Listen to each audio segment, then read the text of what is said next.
Marisa? Yep, you're recording. Hello everybody, thanks for coming out today. It's nice to see some sunshine and the snow and ice is continuing to melt.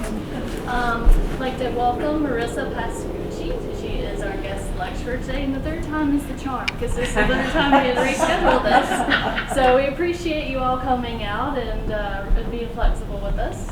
Marisa was our juror for this year's winter jury show. She has been a juror with us a few years ago as well.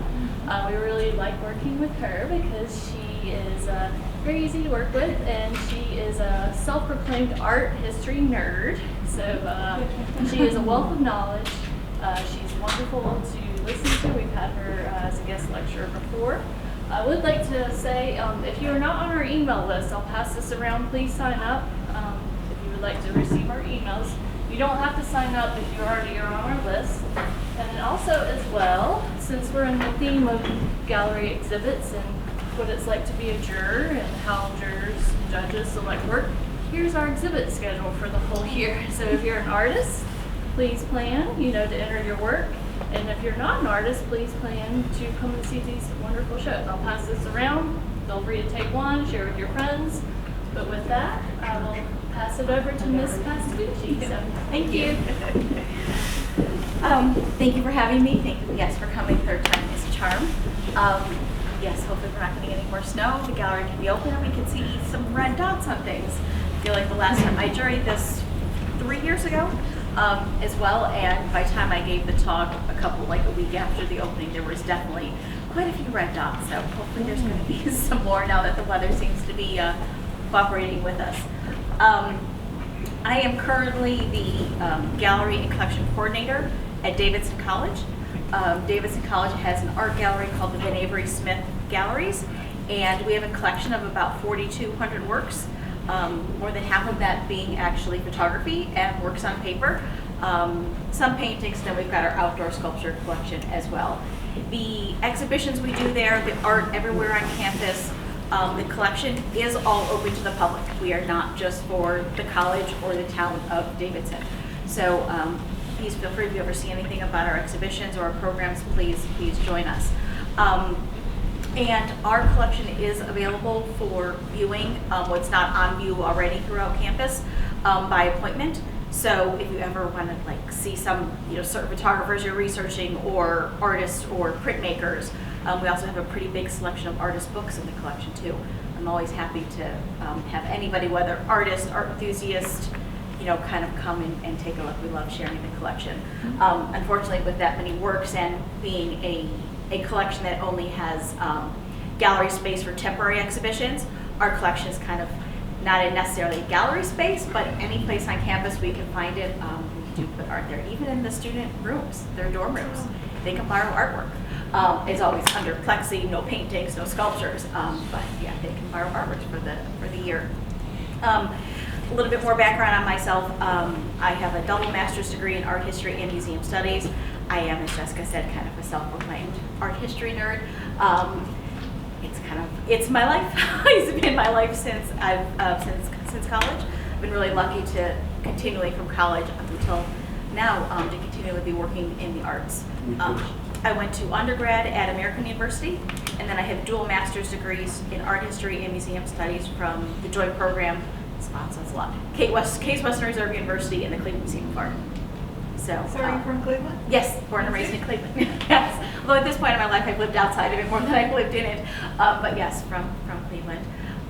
Yes, and like I said, continually working. Surprised the heck out of my parents that, the art history major came home, first year college, be like, no, I don't want to be a business major. Yeah, it's not working for me. I want to be art history. And they're like, oh no. We're going to support her the rest of her life. But always happy to prove them wrong. Sometimes I'm also an advisee to undergrad students at Davidson. So when I tell students' parents who want to be art history and art student art majors, I'm like, you can do it. They're like, oh, I'm like, no, you really can. Living proof. Anyway, so that's my background. If you ever want to reach out and see anything at Davidson College or follow with me with anything I have to say here, you can find me on the college's website. I do have some business cards, but please feel free to send me an email. Always happy to be on artist emailing lists too of other exhibitions you're in. I try and see as much art as possible, and always, especially in months like this, enjoy it when it's up this way, because I do live up here. I live in Cornelius. It's not always fun to always go into Charlotte when the weather's bad to see all the artwork. So happy to know about more art events this way. I guess I'll talk about, obviously you want to know behind the scenes, so I'll talk about how I selected works, the whole process here, and then I'm open to any and every question. One thing that's kind of my personal credo when it comes to doing these things, I do not accept any offer to jury unless I can be at the opening, or if there's a talk, give a talk. Because my big thing, I feel like, as artists, if you're putting yourself out there for somebody to judge your work, I've got to put myself out there to take the good and the bad comments. And I have had people come up and spouses of artists come up to me exactly why wasn't my significant other, husband, wife in the show? Doesn't happen often. It's always very constructive. It's not nothing very mean. So I'm always open, like I said, to discussions. How many people here have works in the show? Anybody apply but I didn't select it? Okay. Like I said, I'm always happy to talk about why I didn't select something. It does take a little bit to jog my memory about things though, because this exhibition I juried mid-January, because it was Martin Luther King Day weekend that I came here to do it in person.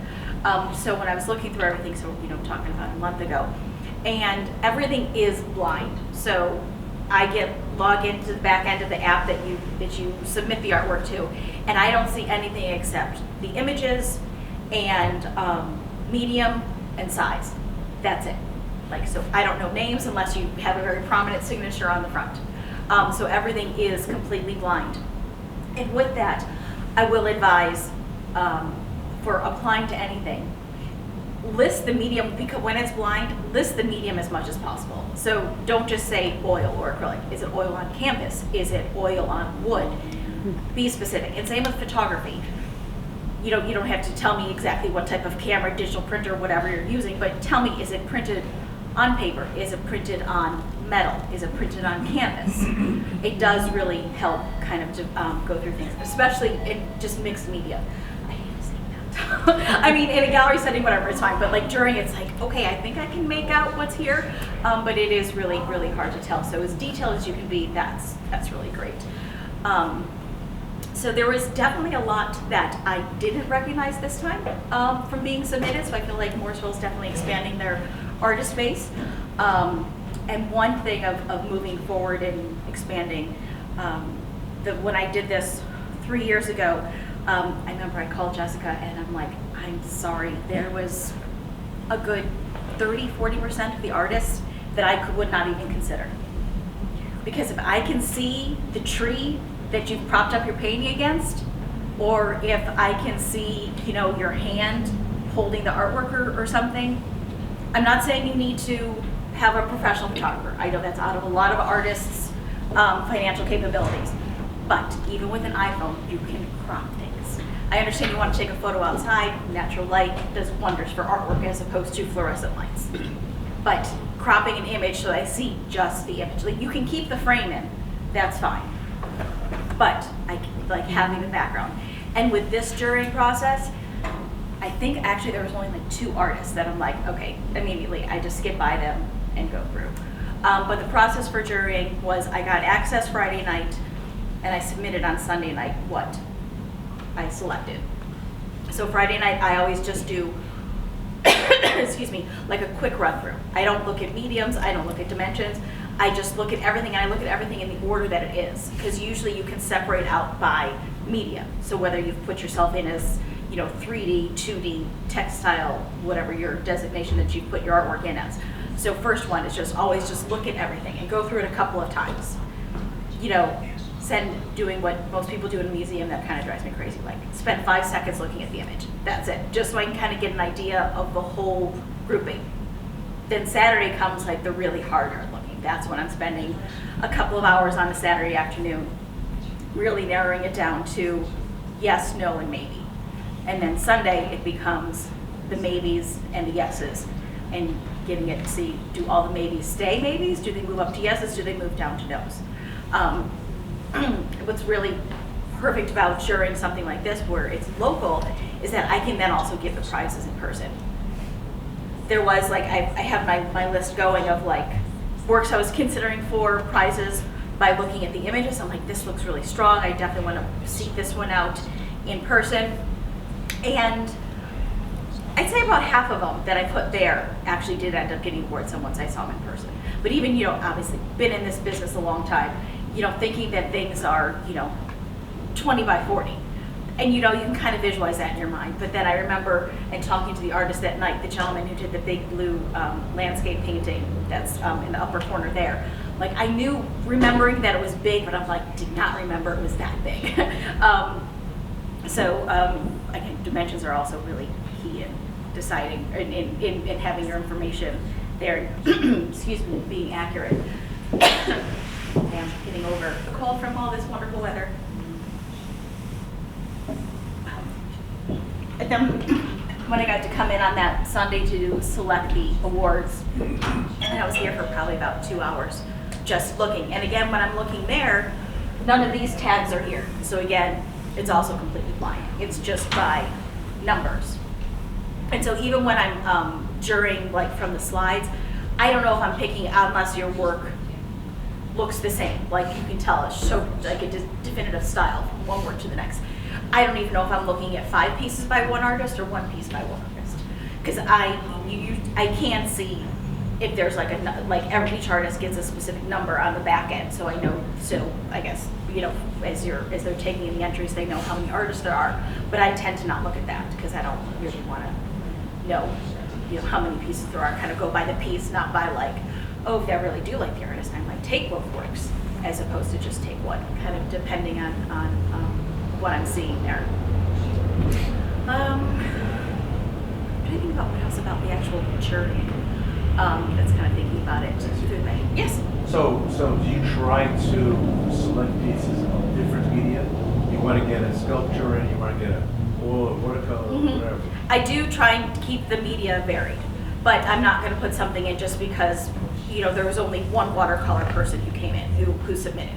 Everything else was oil, photography, acrylic, sculpture.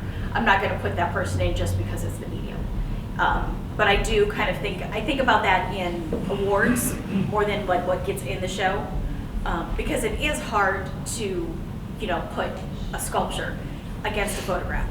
You know, it's, especially, again, I should have also mentioned this, I am not an artist in the least bit. I just adore art, artists, working with art, writing about it, researching it, hanging it on the wall, exhibitions, all of that. That's my thing.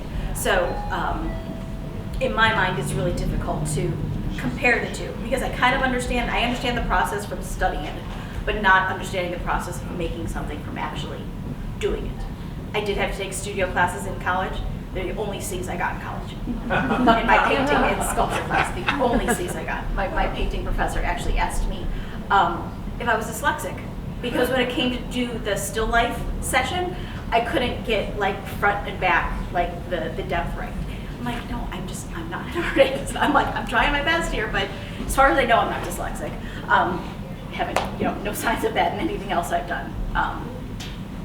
So I do look at medium and only try to compare medium like when I'm giving like I said, the awards, to try and find the merit. And for me, merit, I talked a lot about this at the opening when I was talking to some artists. For me, what really signals out to like something that's a high quality, high merit of why I put it in the show is the composition, whether it's photograph, manipulative photography, kind of a collage thing, watercolor, anything, is the composition. Like, I want to see something, what keeps me interested is like what draws me in and that what bounces my eye all around. Like if I'm drawn to something and it's just that one point and I don't even bother looking at the rest, for me that's not a successful composition. That is not a successful artwork then. I want to be drawn in by something or drawn in by everything, but I want my eye completely bouncing around. Yes? So, like in this case, you know, it was 2 pieces per artist to submit. If 2 pieces are obviously done by the same artist and you can sort of tell that, Mm-hmm. do you purposely or subconsciously just pick one of that and then go to the next bunch of paintings? No, I try not to. And I Yeah. find it's easier to see like the same artist, same work with the photography for me. Like the paintings get a little bit more difficult because some do abstract and some do representation, so it's hard to tell. But like I feel like I could tell easier. Like I remember this photographer, drawing a blank on their name. There was 2 or 3, but I can't remember how many pieces you could submit to this. Two. There was definitely one that was very similar to that. And I was in Florida for 10 years before I moved here 8 years ago, so I'm like, it just reminds me so much of Florida, so I had a personal connection to it. And then just kind of the whole thing of like Florida dated, but then, kind of manipulating it. So like I knew that it was the same photographer or the same artist that did those, but I thought this was a stronger piece, so I did just choose one, even though I liked both of them. Yeah, so I mean, I actually went kind of through my numbers. So there was like around 180 that submitted, artworks submitted. I got down to 66. And then as I was doing like the awards, like my first go around, I had 27 works I was considering for 8 awards. Then had to get it down to 8. Which again, kind of why it took me about good 2 hours here. Yes, ma'am. So did they say we have space for so many pictures? Yes. So Jessica said, I think it was like, as little as 50, as many as 75. But as soon as you get to that, sometimes you're double hanging, or you're maybe hanging on, these are really beautiful walls that are back here, the wood with all of the years of wear on them, but doesn't do a lot for artwork. Unless it's, I don't know, maybe it's got a very big mat on it or something to kind of drown out a little bit of the background. So knowing the space from previous, when I juried before and also being here for other events, I kind of thought about it, not really wanting to be up towards like the 70 range, because I really wanted the artwork to not have to be double hung on the temporary walls or even on a wall like this. So everything really does have its space. Any other questions?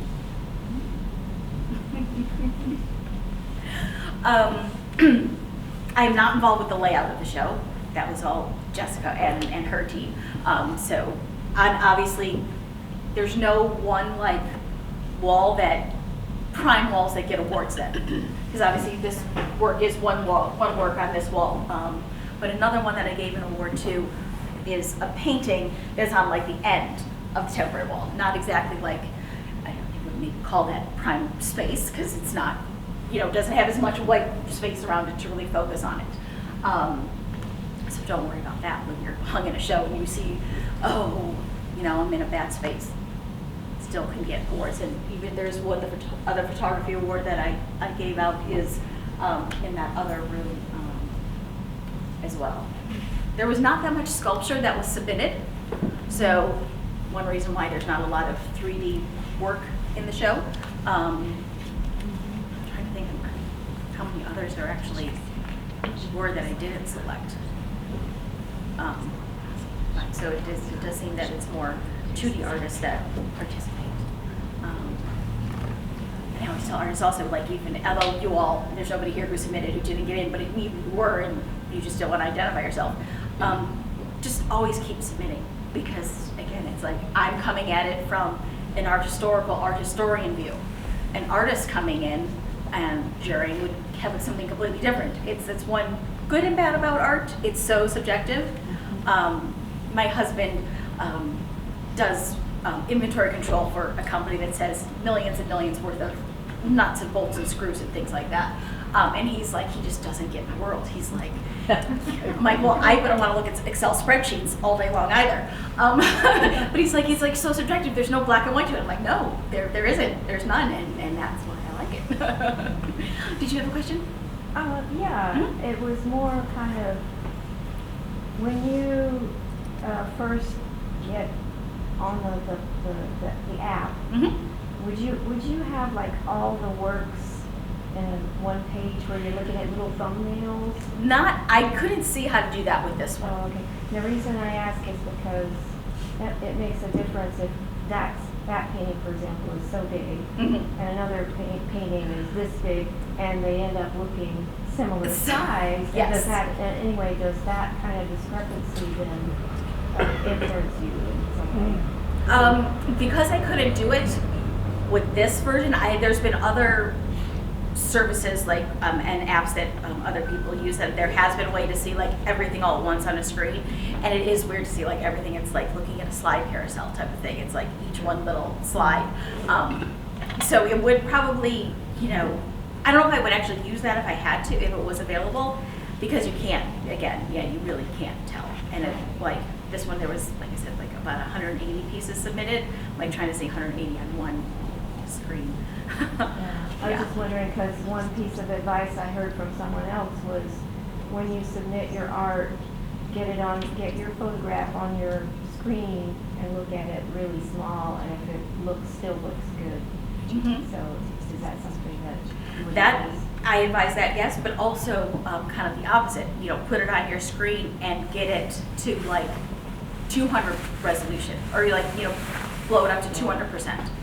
Because a lot of the looking is also coming down to detail. So, I keep saying watercolor because the painting sketch is just right in front of me. But say that artist submitted and just said painting, like did it as a medium, didn't give me any detail.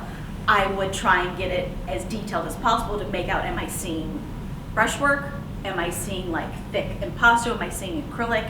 Am I seeing oil? Or is it watercolor? Or is it, because earthly tones, I'm like, maybe it's colored pencil. Like you can never, although I would hope that if an artist submitted something and it was colored pencil, they would say drawing and not painting, but you never know. So yes. Your final selection is after seeing it live. Yes. Yes. That's always, it's hard I to was do. gonna say, sometimes you look at something on the screen and one's a watercolor, one's a oil and one's an acrylic, Yeah, it's hard to tell from a screen which one is unless you can like see the brush strokes and it's like an inch thick. Sorry, there's one question back here first, and then I'll come to you. Yes. Sorry. Do you look at subject matter or technique? Which one is more important? Technique, probably first, even though, as I said, I come to it from an art historical background and not a practicing artist background. I want to see, yes, this is your chosen medium. This is what you've chosen to put out there to be judged. Do you have a master of the medium? And then for me, it's not so much subject matter as it is, like I said, composition before. It's like, where is my eye drawn to? And am I bouncing all around, or is it just that one spot and it's kind of begins to be a little boring, a little dead type of composition for me? Yes. Kind of answered my question, but I was going to ask, does subject matter influence you specifically? I try not to let it, because it could be something that's highly religious that is not my religion. It could be highly political and it might not be my political views. I will not. The only time subject matter I think would kind of my personal opinion of a subject come in is if it was overtly political and mean, like bashing something like that, whether bashing a Republican or bashing a Democrat, anything like that that gets too personal, I will, or if it's like violence for violence sake, like you can put a gun in a street scene. I mean, that's just the times we live in. Any downtown or any small town, you could run across that. But if it's in there for just shock's sake, I've unfortunately seen that. I'm like, nothing wrong with Basquiat or people wanting to paint in that graffiti-like style and out of that genre. But don't purposely give me, the drug needles and the gun just for, again, the shock's sake. What are you trying to tell me there? Like, is it the plight of the inner city? Is it the plight of anywhere? Like, I need more substance when it comes to that. Otherwise, I'm thinking again, it's shock's sake. I mean, as I think about that also. Like, there was the photographer Serrano. And even like some of the Mapplethorpe controversy, excuse me. At one point they were artists exhibiting locally, like they were not, in every book around. And so I wonder, like, what if something like, if, you know, what Andre Serrano, he's the one who did various things with bodily fluids and a crucifix. Mapplethorpe does the things, is it pornography, is it not pornography? I don't know what, like, something like that, if that ever came across my judging, my jury, what I would do, and try and keep an open mind that way. Yes? So, you mentioned, 2D versus 3D. Do you find 3D more difficult to select when you're going through the process than 2D, or? Not really. It comes down on the photos that they submit. Like, I know, yes, 3D can be difficult, but you do get to submit multiple angles. But, the person who had, the one person was like, it was actually a sculpture piece, and it was really great, but again, like I said, it was photographed outside. I'm like, okay, everybody's got a bed sheet. Maybe you don't have like a big white tablecloth, but you've got to have a solid colored something. Like, even if it was like behind a solid colored red sheet, would have been better, because it wouldn't be so much visual noise behind it. It would just been one thing for me to, in my mind, cut out to look at the actual artwork. Do you think maybe something about that should be in a prospectus? Because we have a lot of, well, almost all amateur artists Yes. here. And I did, last time we judged, hear from somebody who was really kind of offended that it was the way the photographer was taking these wanting to tell the work out and check. Mm-hmm. And I do believe it is, and I know Jessica had mentioned that there was even a workshop that was presented on how to photograph your work. And so when I do these things, I always do say that, I'm like, you can use your iPhone, or I'm an iPhone person, you can use your Android or whatever phone it is, especially now, and you can crop. If it's, say that it's not cropped to a perfect square, because that can kind of get difficult to get the aperture with, the angles right. I won't immediately knock No, out. I agree with you. I think Yeah. anybody can do that. Yes. I just think it didn't occur to Some people. that they needed to do Mhm. that. I don't remember what this prospectus said off the top of my head, whether it was like there was a mention about how things should be photographed. I know previous things had, and like that's why they did also that workshop. Yeah, we have like our FAQs, it's in there, so that's linked through the prospectus. Otherwise, the prospectus would be like another page and a half. So we always link our prospectuses to our website, which has all of our information, which includes that. But yes, we have offered many workshops and free workshops for how to photograph your artwork, and very few people take us up on the offer. So there's a Yeah, I definitely, like I said, I feel like this was definitely a more professional submission process out of all the artists who did. Like everything just looked, it was definitely quality submissions compared to before. Mm-hmm. Can you say a little bit more about judging? Like, do you have sort of like a checklist, like technique, and then the way your eye needs to go to it, and you kind of go through, or is it more like you have it all in your head and then it's just what you It's like? kind of- And is it subjective? Like, do you sometimes pick a painting that you think that's got everything, but I don't really like it, but it's good? Or is it more like it's what you're drawn to? Definitely. It is kind of all just in my head at this point. I'm 52 years old now. Like I said, I've been kind of working in art related things since I graduated from college. So I feel like it's kind of in my head. But no, there's definitely things that are in the show now that, yes, is it my style? Is it my theme? Is it what I'm drawn to that I want to hang in my home? No.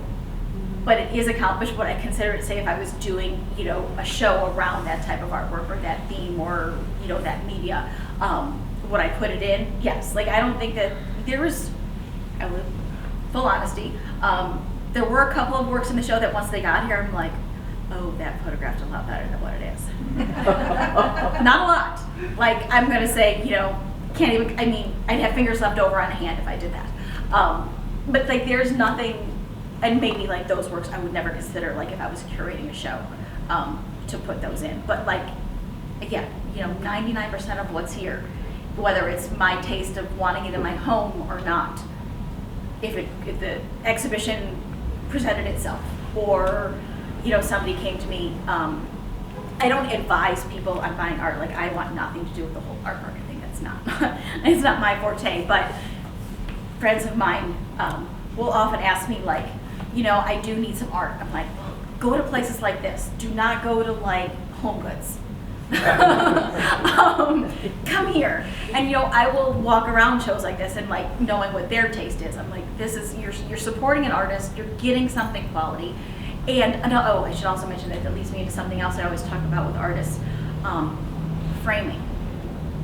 A lot of people who are not, don't go to art shows often, are not in the art world, don't know that you can change a frame.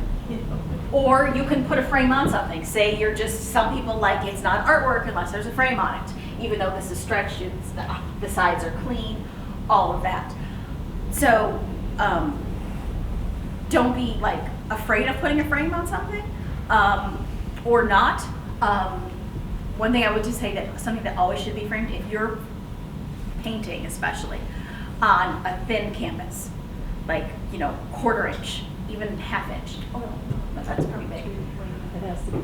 Put it in a frame. It just adds something to it. Like, you don't need to be spending, you know, exorbitant amounts of money, because yes, even just buying a canvas, stretching the canvas, doing all that can be expensive. But if you can find a frame, if it's a standard size, you could just put it in a frame to put in a show like this, or into a gallery setting. Do that. Just because people don't quite understand that they can do that. You know, how many people actually are really going to, unfortunately, HomeSense and buying it because the frame matches the hardware that they have in their house. You know, that type of thing, more than what the actual imagery is. But otherwise, I'm not a big person like this. I keep coming back to this because, again, it's just behind me. It's not framed. Do I think it needs a frame? No.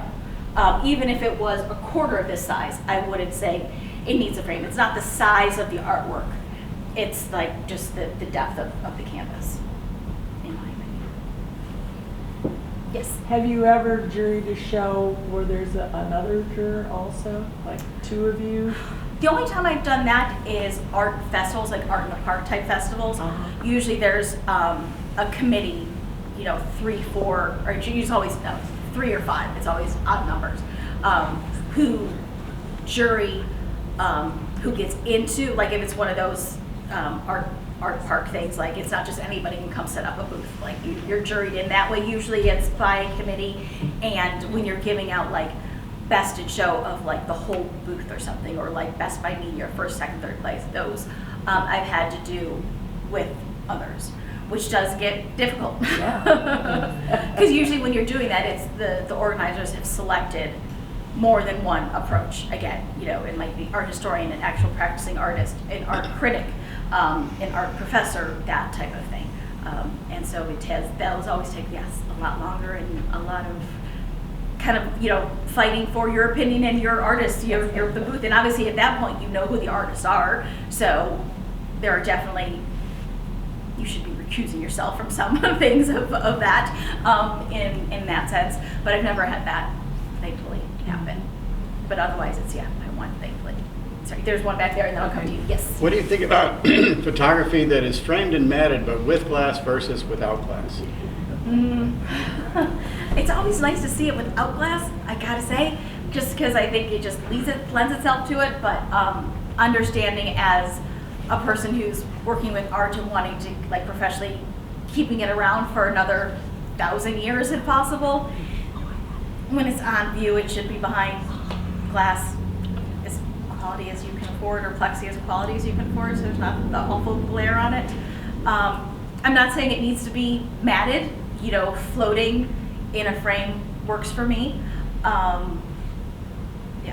So I don't, I will admit, just from my angle of it, gigantic photographs that are like this big and printed on Dibond drives me crazy, just because they're so dang heavy. And trying to store them and trying to move them to hang them gets to be difficult. But that's just kind of my personal thing. But I do know artists like to print on metal and Dibond, but just when it gets big, it just gets to be difficult to maneuver and hang. Yes. Just to confirm, when you are the juror, you're doing it from the app, the art.org, whatever it's called. So then when you go to be the judge, then you're looking at it in person. In person to give the awards. Do yes. most judges do it that way if they're local? If they're local, yes. Yeah, okay. Do they, make them available at openings and give talks? That's a personal thing. But usually, yes, if it's local, you're doing it in person. Is that just for the awards? Usually, yes, just for the awards. I mean, it would be hard to do. I mean, although I have worked with some organizations that it was like literally just like a free for all of 200 works were dropped off and just lined up on the floor, leaning up against walls and like trying to judge that down to who gets in the show. And then, I mean, that does also get to be an organizational hassle because it's like everybody's got to bring their work and then everybody's got to pick up their work if they're not in the show. So usually organizations try not to do that because it gets to be too much. I mean, if you're doing it more specific, like in a medium, like maybe there's not as many photographers involved with this organization that there are painters. So if you're doing a photography show, maybe you could have everything come in because maybe it would be 50, 75 pieces as opposed to 200. But still, it's difficult and it's like that much transporting of art. That's when things get dinged. That's when frames get dinged. If it's not matted, that's when if your hinges on the back to keep it floating in the frame are not secure, that's when things get moved. Because some people don't understand, like if it's, I think is anything in view hinged, I guess that one's on the map. I'm like, always keep those artworks straight up because if it's a print, and it's hinged and you put it on its side, gravity hinges are at the top. Like that's the way it needs to stay. You're not hinging everything on all four sides unless you're using corners that you then see from the front. But if you want that hidden, how it's hanging inside the frame, those hinges are just on top, and gravity's gonna mess with that. And that's when pages fall, corners get nicked. Not good for the artwork. That, and also I should say, always transport your art, and it's amazing the artists that don't even bring it like to us at the college, back to back, front to front when it comes to frames, because if you don't, then the back of that frame is going to scratch the front of the frame. It's like, it just amazes me. An organization in town, not to be named, brought us back. They borrowed one of our photographs, and it was a very long horizontal photograph, like 4 times as wide as it is high. And when they packed it, they wrote on it and it was packed perfectly fine, everything up. It said face on the front of it, so the people who were bringing it back to us knew it was that, but they didn't put the arrows that you knew that it was a horizontal piece, not a vertical piece. So that means it was driving in a truck for an extended period of time, upright in the wrong direction. When I saw that come off the truck, I'm like, oh God, please be okay, please be okay, please be really strong hinges, because I knew it wasn't matted in there. So thankfully it was okay, but like things like that, it's just like, it's like that's an insurance claim waiting to happen. Yes. Can you talk about your area of emphasis as an art historian and what you studied and how that influences your interactions with contemporary art? So I was trained mostly as an Americanist from about 1890 to about the Vietnam War. Usually is what I say, about the 1970s. So Edward Hopper, as far back as Whistler, George O'Keeffe, American Modernism, American Abstraction, that was my area. And that basically came from my first job out of college, or out of grad school, which was at the Montgomery Museum of Fine Arts in Alabama. And their main collection is just American art. Their print collection is old masters, but their painting, sculpture, all of that is primarily American art. So that was where my really on-the-job training came from. Because my master's degrees, I did 2 master's degrees at the same time, I didn't have to emphasize an area then. So that's my one by training. My hobby, because as I said, self-progressed, yes, art nerd, art geek.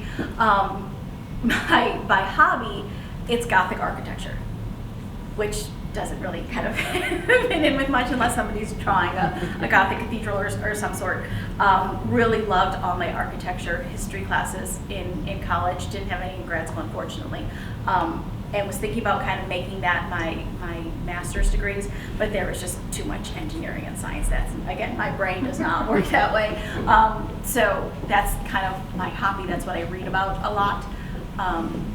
And then since leaving Montgomery, everything has kind of just progressed towards contemporary art and dealing with living artists. Most of the collection, especially now that I've been working at Davidson for 5 years now, and most of that collection is contemporary artists. And as I said before, mostly photography. So it's like out of 4,400 works, it's like 2,500 is photography, about 1,200 works on paper, so any type of print or drawing, and artist books, then the rest goes down to painting and sculpture.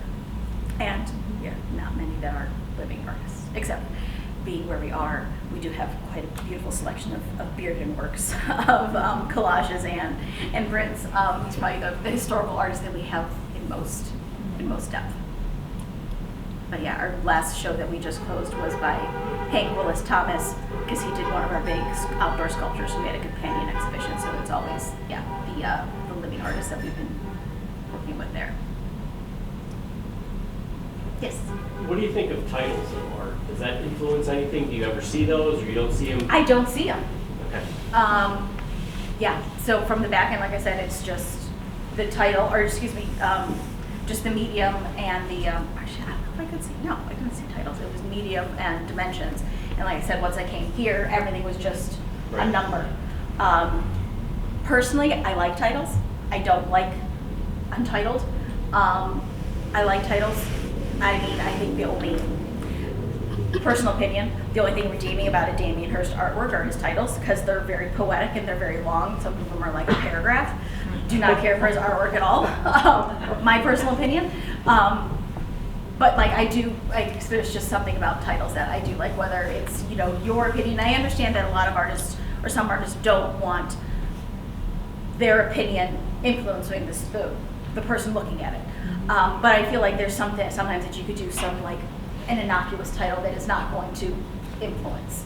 Flowers and butterflies. Yes, exactly. You know, something like that. It doesn't, I mean, but then this work could also lend itself to a very poetic title. It might be a line from a poetry, line from a movie, line from, you know, an art critic. Yeah, there's an art critic, speaking of, that I have the quote up on my wall at work, and I have since I read it first in college. And French art critic, 1700s, named Denis Diderot, and it's like something, I'm paraphrasing, it's like make me cry, make me weep, make me joyous, and regale my eyes. So it's like let me feel an emotion, and then let me see the beauty in an artwork. So that's something kind of that. And then there was another one talking about style.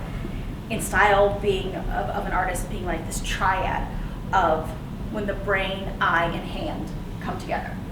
And that's how an artist gets their style, their signature style, what makes them unique, because obviously, unless you're one of the copyists making, you know, 15,000 versions of Van Gogh sunflowers, which obviously it's a viable employment for some people, to sell places like Home Goods or something.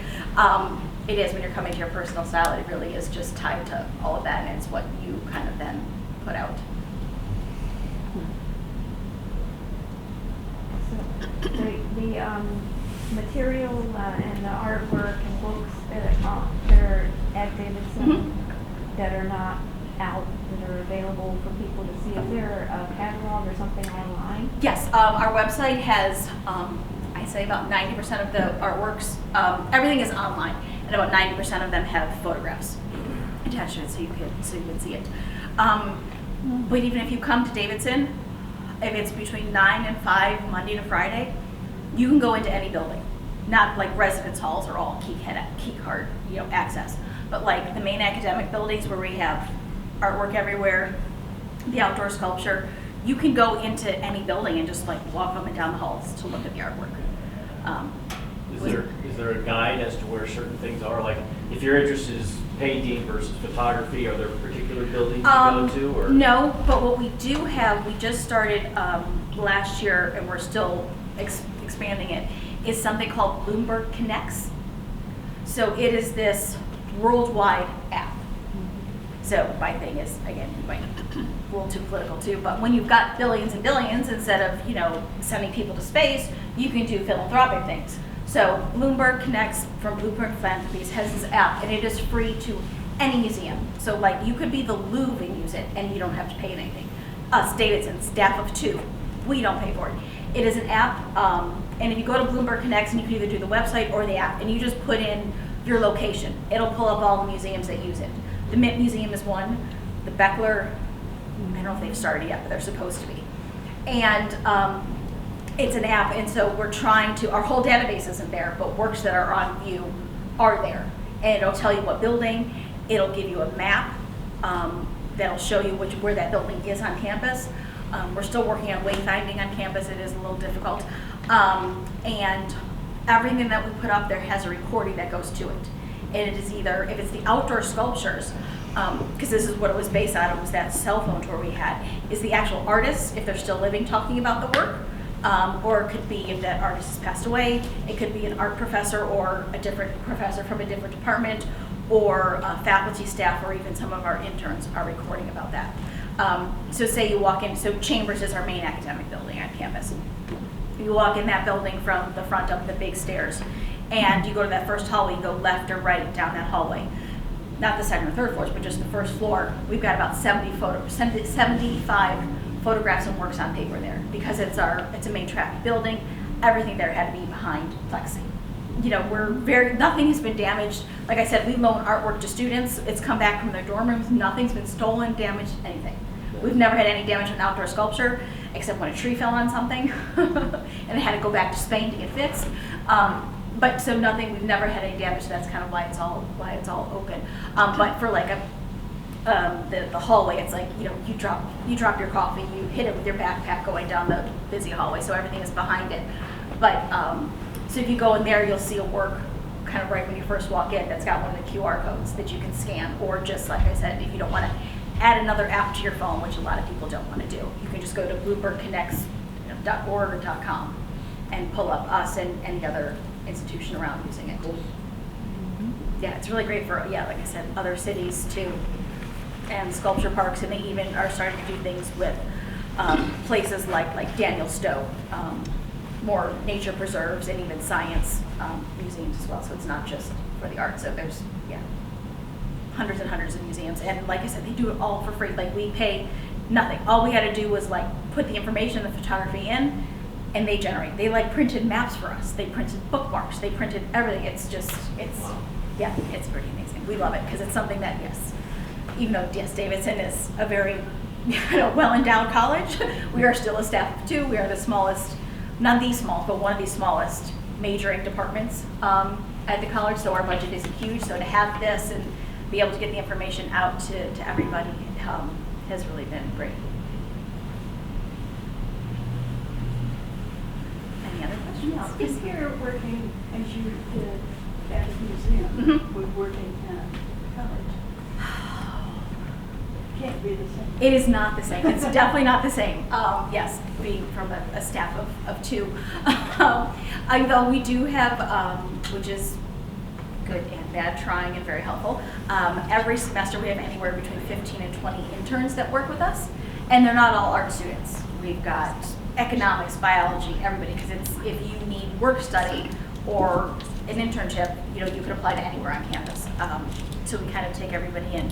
And it's great because it keeps our galleries open Monday to Friday, 10 to 5, weekends 12 to 4. And like myself and the director don't need to sit in the galleries. Like we can be across campus, we can be with classes. One good thing about working at an institution like Davidson is like we always have a captured audience. Like there's always somebody, either classes coming into our exhibitions that we do, or the French class wants to come in and see some of our historic French prints or something like that.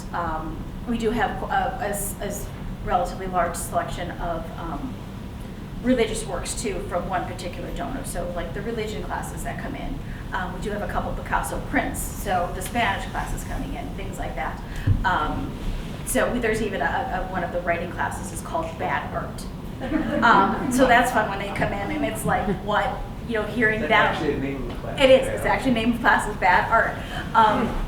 And so it's interesting to hear, what, like I said, the economics major as opposed to the art history major is deeming is like selecting a work and presenting it as to why this is bad art.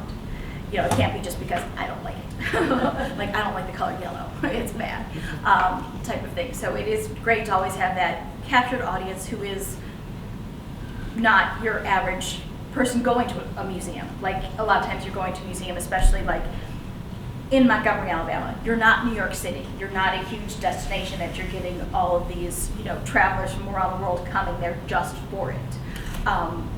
Obviously, the city of Montgomery, we were actually a department of the city, and so we always had city employees coming in and like events like that being held. But it's, if you were coming there, you were either coming there because it was a beautiful park setting and you need to use the restroom, or you were coming to actually see something in the galleries. Whereas like working at an educational institution, it's yes, the students, more fun. The students are forced to come because it's part of their classes. Like, classes are held there, but the professors really do want to use the collection for different ways of critical thinking and learning. So it does get trying, but it is fun because it's, I mean, like I said, my age 52, trying to relate to somebody who's 19 when I'm not a parent. And like it's there's definitely a learning curve with working some of these with interns and yeah. Yes. Do you ever find yourself being restricted on what you can display and be able to? No, they've been really great in the 5 years that I've been there. The director's been there now going on 14, and she's done everything from LGBTQIA art to obviously, if you're not familiar with Hank Willis Thomas, he does lots of work around Black culture and history. His mother is and was the archivist of the Schomburg Library in New York City, which is the came out of the Harlem Renaissance, so out of Bearden and all of that, and even before. And so he's always been working. He's been surrounded by historical archives of African American history in this country, and so his work deals with that.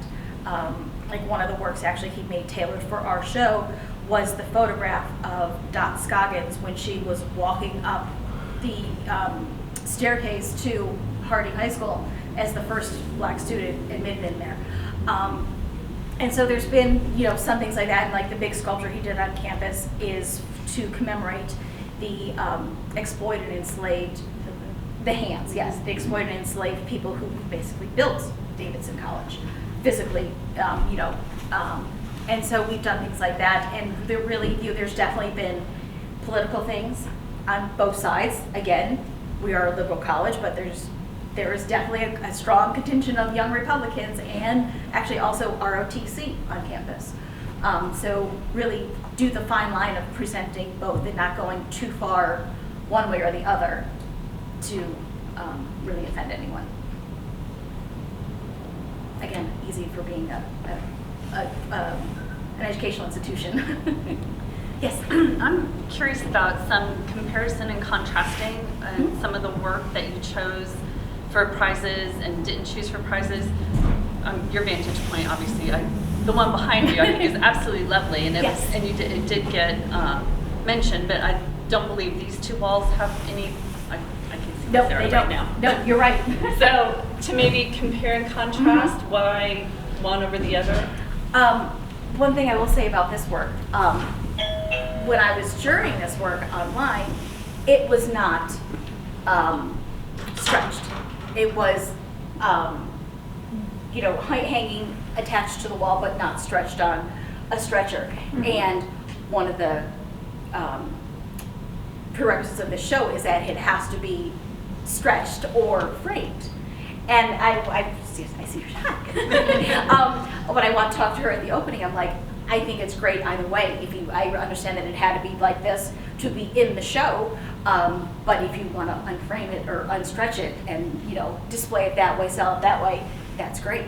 But why this one got an award as opposed to any of these around here, I will say that this painting of the self-portrait in the blocks, that was one of mine that I was just like, oh, dang it, I really want another award because I really liked that one. I just thought it was a really great executed, but also kind of thinking commentary of like all the selfies that everybody takes and like everything has got to be so perfect and pretty that you're putting on social media or, you know, anywhere else, but like this person's kind of doing like a self-portrait in the block window as the reflection of them, but you don't really see them. So there's like the commentary and thinking about it with that one, like I really wanted to give that another award. It's always, you always don't have just enough, never enough awards to give. But it does come down to seeing it in person and what is really striking to me, like what really is speaking to me. Not necessarily, again, like what I would hang in my home for awards or, like I said, or even kind of gets in the show. There are a few that I recognized as artists I had given awards to the last time, or maybe at a different organization that I've worked with. So that's kind of gets in my mind a little bit of, like if I'm deciding between two and like one got an award from me before, I'll go with the other one, but I will purposely knock that artist out, saying no, they're not allowed to get an award this time. But if it's like really that deciding factor, like between two, I'll kind of go with the other one. But it is, yeah, in the person, it's really just, yeah, what hits you. Again, it's so subjective. That's like always apply. If you've got, I know it gets expensive applying to things because there's always a fee. But if you can do it, keep doing it because you're always going to get somebody else looking at it and deciding whether it gets in or whether it gets an award or not. Even like I said, doesn't get an award, it's getting in front of so many people's eyes. It's great to have it in your studio, in your home, beautifying there, but the more you can get it out and other eyes on it, gets your name out there, hopefully gets purchased, you know, or, you know, how many galleries are just here also on Main Street and also around town. That, you know, there might be a gallerist that comes in here and be like, oh, I need to know more about this artist. And speaking of that, like if your work is here and you're looking for like gallery representation, I would definitely reach out to some of the people here that are just this close, be like, you know, I've got a piece. Love to like take 5 minutes of your time. Let's go look at it. Or ask for, you know, I did this whenever I was trying to find a job moving to a new city. I'm like, just asking for like informational interviews with people at museums where I was, because when I moved here 8 years ago, I did not move here with a job. I did a lot of informational interviews. And so you're kind of not doing that, but you're doing like maybe an informal critique. Keep in mind also, from this end of it, invite people to your studio. But be like, it's okay if you want to bring somebody else with you. Because it can get a little unnerving. Times we're living in. You know, your studio might not be in a part of town that the person knows, so might not be fully comfortable. It might be in your home, which is perfectly fine too if you're comfortable with inviting people. But you know, think about what that person might be feeling walking into that space. But if you can, that's why I said like public spaces like this where your work's on view, invite them to come, you know, stop here, take a look. If you're looking now again, not all artists really want that gallery representation. They're doing it through their website, their social media, that whole route. Up in the closet. Hopefully not doing that. Hopefully getting it out there. Yes. Would you be comfortable talking about what you liked about this? And I'll tell you why I'm asking. Mm-hmm. I am not an artist. Mm-hmm. I am an art appreciator, but I don't know why. All I know is that when I look at that, I love that. And that's enough. That's enough. But I learn about art when I hear about other people who liked it and why they did. Okay, so I'm like that with wine. Like, I know what I like and what I don't like. I can't tell you why I don't. Like, I mean, yeah, me I'm too. Italian. Like, I usually like 99% of Italian wines. Might just be an ethnocentric thing. But like, you know, I'll try something French and I'm like, okay, now tell me why. Tell me about this. And it's the same thing with art. Because again, there's no right or wrong. It's all personal taste. One thing that what drew me about this one when it was unstretched is that it wasn't completely painted to the edges. So there was like a little bit of, and I think you could tell like from here, it's a raw canvas. It's not the white. And what drew me in was actually like this, honestly, it was like right here. For some reason this, I mean, and obviously there's various drooping flowers here, and I don't know flowers. So I couldn't tell you what type of flower this was, but there was something about the way that was drooping, it just gave an emotion to me.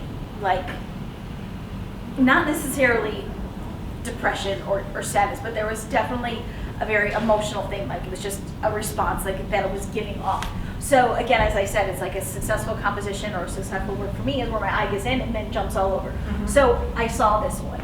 And then it was looking behind. And when an artist can use gold and not make it look like it's been bedazzled, I think it's just amazing. So again, this is something that really helped to having good photos because I could zoom in. And because like when I'm looking like here at the big picture, you can kind of tell like there's something shiny, but like, you know, what is it? And so zooming in here and then kind of going up, like, so I start here and then I really just did a whole big circle with my eyes, then coming back here. And then finally kind of coming on to like I think these are ginkgo leaves. We just, Davidson College just planted a whole section of them for, as part of one of the biology projects. So I kind of recognize that one, but other ones I don't. So that was this. I am a cut flower person. I'm not a gardener, but I always have fresh flowers in my house. So again, I guess personally a little bit I'm drawn to it. That was one thing that kind of captured my eye, but really it was like this flower here and then going all around. And it does have wall presence. I feel like you can't exactly define wall presence. It's just something that's there. Like, I mean, and a lot of people again think that like they need, if it's a big artwork, it needs a big frame on it to give it presence. It doesn't, or even a small work, it doesn't need that. Obviously this one, it definitely, you know, it holds a wall. Like, and then thinking, like, because I keep looking at the two works that are there, the watercolor shovels, and assuming, is that an oil painting? Yes. Next to it? Yes. And you know, that's a lot of matte around that watercolor. Does it take away from it? Does it need it? I think it's fine either way. Obviously, I like the work, it's in the show, and you know, that's kind of a thick frame around that painting. It doesn't distract from in my mind. You're always, unfortunately, just the way lighting is, you're always going to get like a little bit of a shadow like that along the top. It's just kind of what it is when trying to light things.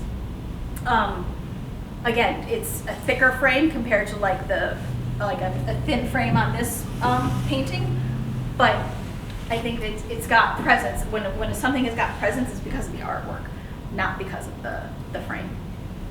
But framing can make or break it sometimes. It can. And and like I said, a lot of it comes down like if a decorator is buying artwork also with more, I feel like more than that, like for somebody's home that they're helping decorate, it's like that frame better match, you know, it better be like, you know, gold because all the hardware, you know, the doorknobs are all gold in the house. It better not be silver or, you know, something like that. I would say stay away from frames that are, like keep with like the more neutral colors of like black, natural wood, white, gold, silver, like that. I mean, I feel like it's not the 80s, like nobody's really doing like pink and red frames anymore for like that kind of glitzy thing. But just try and keep it as neutral as possible. If you're looking to sell it, if you're making the artwork and you put it in show and you really want it in your house, frame it when it matches your taste, obviously, completely. But if you're kind of looking it out there to get the widest appeal to it, if you feel like it needs one, have it as minimal as possible. Like, and I'm thinking about like these two abstract works here. Again, didn't realize they were the same artist until I saw the labels at the opening night. You know, the one on the left is framed, the one on the right is not. Do I think the one on the left doesn't need a frame and the one on the right does? No, I mean, I wouldn't say that, I wouldn't not put one in or not in if I, you know, based on frame for that way. Obviously the composition on both really caught me and worked for me, and the execution and the style. Yes? Do you prefer works or shows that have an explanation about the piece? Because I do feel, I mean, personally, I love reading about, you know, so one piece you may think it's about an obvious, you know, butterflies or whatever, but there's a lot more to it. Do you prefer to have a show that has a description and information, and do you feel like that draws viewers in more, or do you feel like it's better to make your own interpretation? In a show like this, it does draw people in more if it's got, you know, a couple sentences, but I always feel like it shouldn't be mandatory. Because some artists don't feel like, you know, the thought, like, might not put a piece in a show because they get such anxiety about, like, even writing an art statement or writing specifically about one work. So if it can be, you know, completely up to the artist, I think it's great, as opposed to forcing it. Because one of the other things that I don't do it as much anymore now that I'm working, but like I said, when I first moved to town, I came here without a job. So I was doing a lot of freelance work, and a lot of it was ghostwriting for artists. Like, artists, send me your completely, utterly stream of consciousness of what you want your artist statement to have, or what you want your grant proposal to say, or what you want your label to say as you're submitting a work. And I will go back and forth with them, and like, doesn't need to be complete sentences. It could be bullet points. No, I'll tell you what. I'll put it together and send it back to you, and then it's kind of that back and forth type of thing. Because I know it can be such kind of a dividing line for some artists that they just don't want to, or just that they just can't, like, they just throw something into such like a tailspin that they then don't want to paint the painting or take the photograph or submit it to anything. So I feel like, yeah, if it feels comfortable to you and you do like to do that, especially then I'd say, like, if you've got a website, or if you're putting that photo up on Instagram, or, you know, some things like that, put all like the tombstone information, like this information that's there, and write a couple sentences. I don't think it's ever gonna turn anybody off, because again, it is subjective. Maybe if you get too political, too religious, too, you know, something one way or the other, it might turn some people off, but then that's probably not your audience to begin with. How are we doing on time? Okay? No, we have time. Lots of time.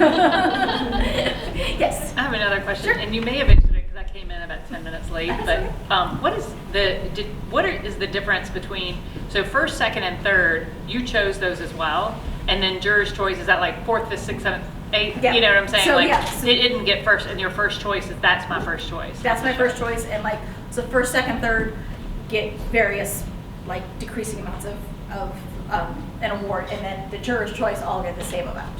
So Right. it's kind of like, yeah, honorable mentions, juror's choice, that type of thing. Gotcha. Do you have a question?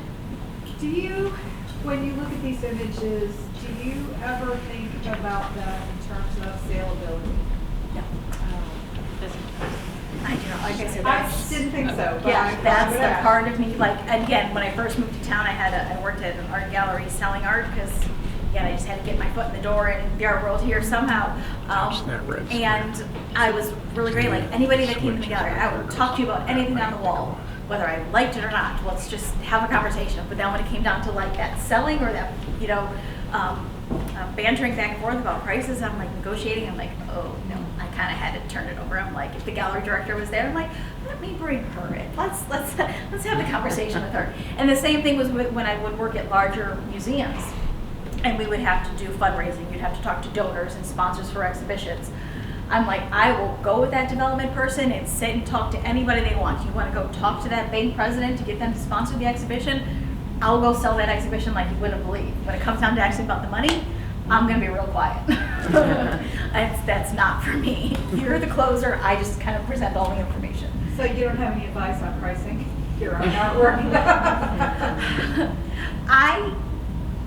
One thing I don't like is that some artists do it because it's easier, is they price by size. Like that, I never quite understood. Because, like, I mean, the small work that's got a lot of detail might take you longer than the work that's 3 times that size, that's more, you know, I don't know, more impressionistic looking, not quite so the minute details.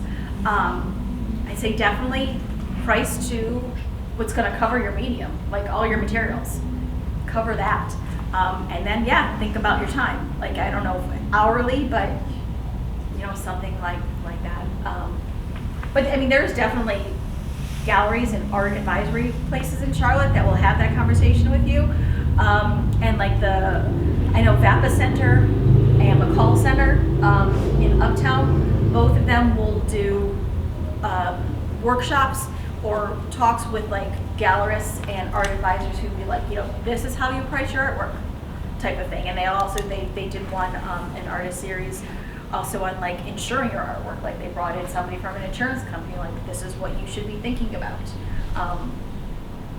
Unfortunately, when it comes to donating an artwork as an artist, you don't get much from that. I don't know if you realize that. Like you can donate a work that, you know, sells for $6,000, but if you personally want to donate that to a nonprofit institution, the only thing you're going to be able to claim on your taxes is the materials that it cost you to make that work. It's so ridiculous. It's absolutely ridiculous. But like say, you know, your child wanted to donate it, they could get the full, you know, auction price or, you know, value of the artwork as the donation. You just have to be old enough to have a tax return. That too, yes. Yeah, it's kind of ridiculous when it comes to that. You gonna look at the pieces at all? Yeah, I mean, if we wanted to walk around, we could walk around. Yeah. I assume that you remember. Particular size of photography, is bigger better, smaller better?